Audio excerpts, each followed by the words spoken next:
Hey! Let's talk about one of the coolest Excel tricks ever, converting rows to columns and columns to rows in just a few clicks. I promise, by the end of this, you'll feel like an Excel wizard.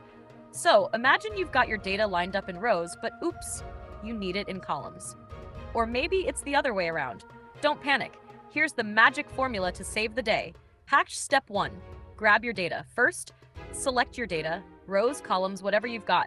Got it? Great. Hash step 2. Copy it. Right-click and hit copy or slam that Control-C shortcut. You know what I'm talking about.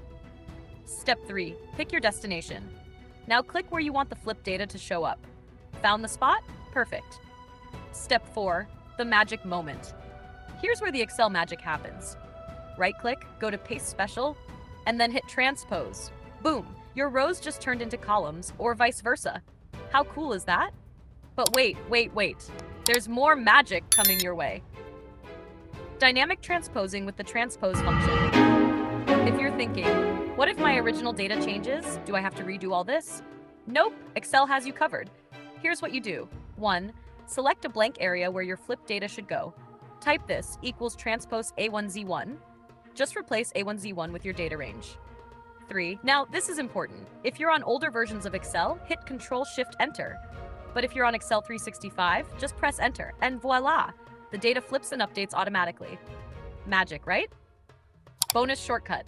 Want to save even more time? After copying, hit Alt-E, then S, then E, and bam! Your data is transposed. So there you have it. Rows to columns, columns to rows.